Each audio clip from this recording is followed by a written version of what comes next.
Diogo Jota, de son vrai nom, Diogo José Teixeira da Silva, né le 4 décembre 1996 à Porto, au Portugal, est l'un des footballeurs les plus talentueux de sa génération, une étoile montante du Liverpool FC et de l'équipe nationale portugaise.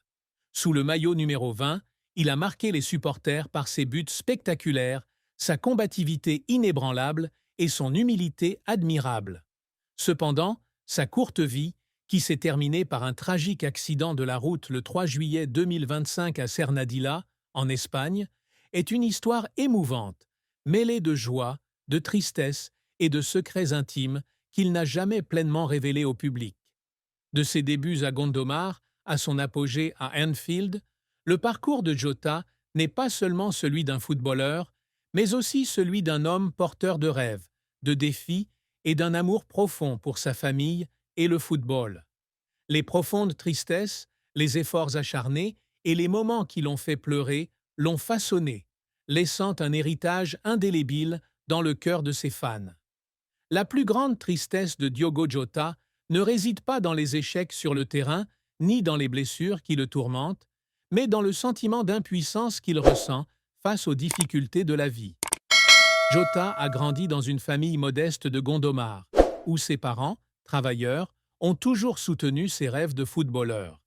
Il était particulièrement proche de son frère cadet, André Silva, joueur professionnel à Penafiel, en deuxième division portugaise.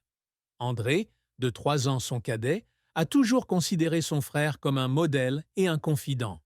Dans une interview en 2023, Jota a confié qu'il ressentait une grande responsabilité de guider André, non seulement dans le football, mais aussi dans la vie.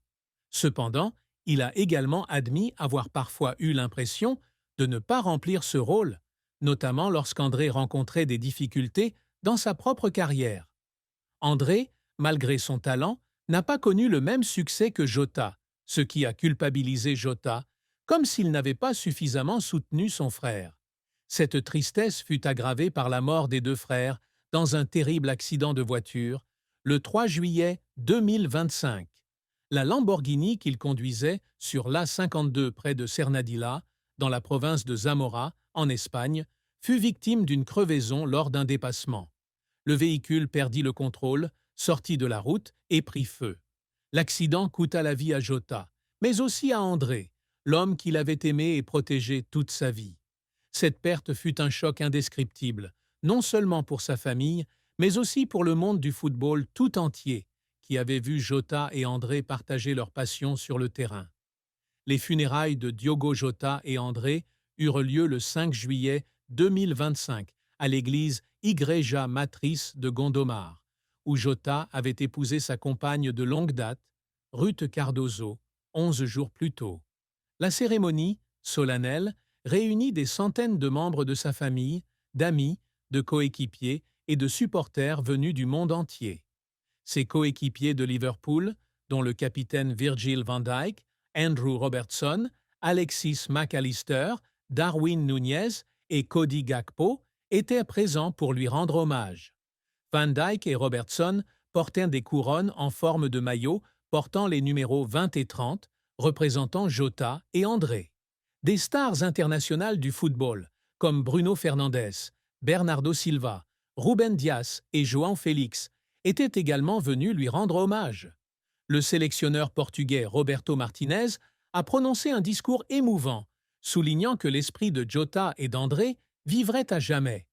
À Anfield, le stade de Liverpool, les supporters se sont rassemblés pour déposer des fleurs, des écharpes et des pancartes portant l'inscription « You'll never walk alone », devise emblématique du club.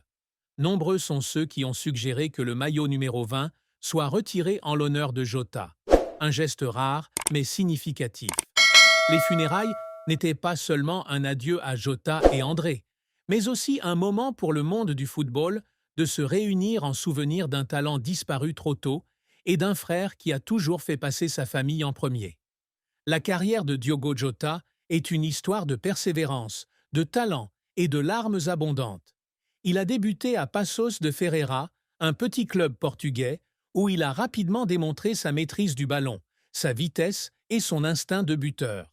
Ces années dans l'équipe de jeunes de Passos lui ont appris la valeur du travail, devant redoubler d'efforts pour se faire remarquer dans un pays doté de centres de formation prestigieux comme le Sporting Lisbonne et Benfica. En 2016, il a rejoint l'Atlético Madrid, l'un des meilleurs clubs espagnols, mais ce fut une période difficile. Avec un effectif composé de stars comme Antoine Griezmann et Diego Costa, Jota n'a eu que peu de chance.